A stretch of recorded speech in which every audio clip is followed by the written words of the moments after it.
एगो लड़की के शादी भइला से तना उ खुश बिया। सुहाग रात में मने सुबह से शाम होता न तो कर और मने खुशी के ठिकाना नहीं है। मने मत कहे रजऊ आ गइलन तो भगवान के गोहरावतिया कि कितना दिन फोन पर बात करत करत आज भेंट भइल बा। तो हे भगवान हम ये मनाओ तनी कि आज सुबह हो कहीं मत दे राते रह दे। भगवान से निहोरा कर तारी कैसे आ कह तारी कि आज हो पहिला मिलनवा मिलले सजनी के सजनवा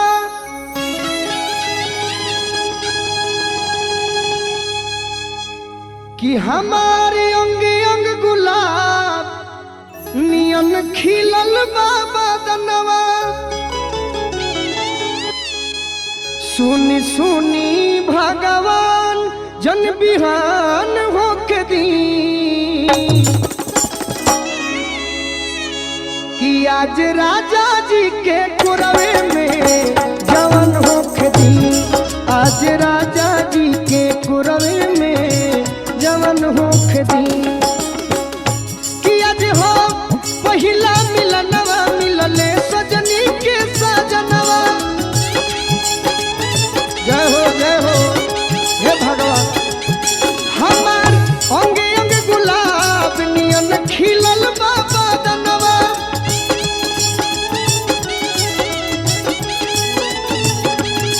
सुनी सुनी भगवान जन बिहान होके दी कि सुनी सुनी भगवान जन बिहान होके दी। तो यह बेराजा जी के कुरवे में जवन होके दी। आज राजा जी के कुरवे में जवन होके दी।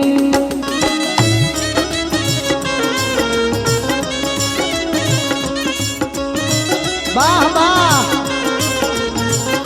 नया जेकर बिया होलो करा खातिर बा।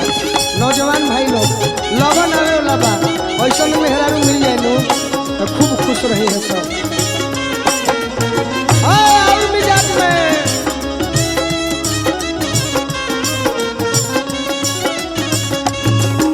राजा जी के कुरवे में जवन होके दी। आज राजा जी के कुरवे में जवन होके दी। लड़की कहती है कि इतना खुशी मिली राजा जी के कोठवा में। कार्तिक भैया राजा जी के उठावा में उठ जब शादी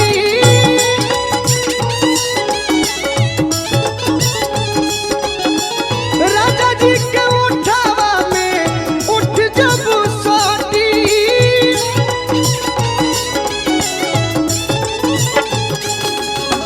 भुकुर भुकुर परी हमारा दिलवा के बाती।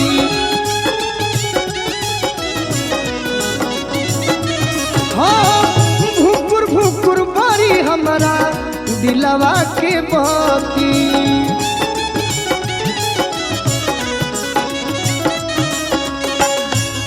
कहतरी और कि रात भर लभ के दरियावे में। हे भगवान जी हमार दिल के बात सुन ली आ जौन मन में मनोकामना बा आज पूरे कर दे। कि रात भर लभ के दरियावे में मेहान होके दी। आज राजा जी के कुरवे में जवन होके दी। आज राजा जी के कुरवे में जवन होके दी। वाह वाह फिरोज भैया बना रही।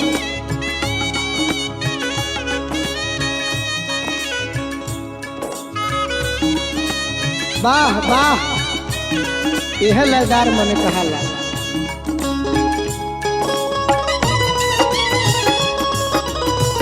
वाह वाह आनंद भैया हे बड़कुन भैया हंसत रहा।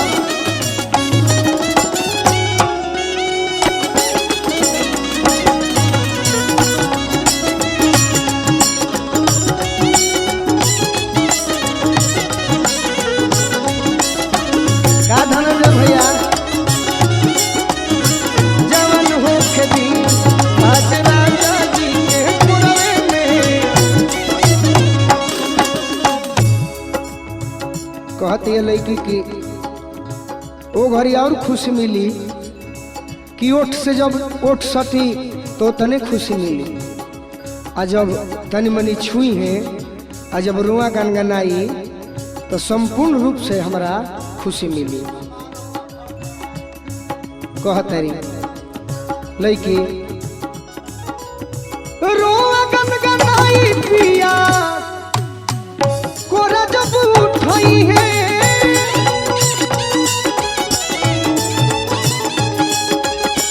रुआ गनगनाई पिया कोरा जब उठई है,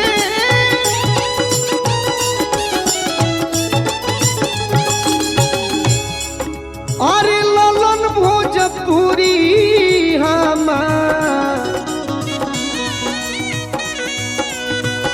जियारा जुड़ई है,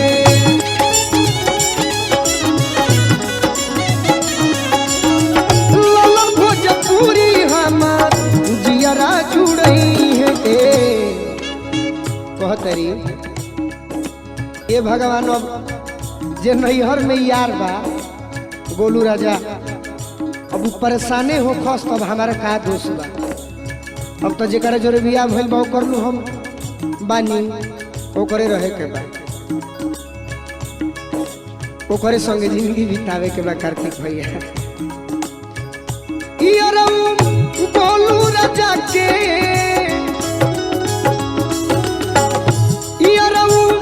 गोलू राजा के परेशान होके दी,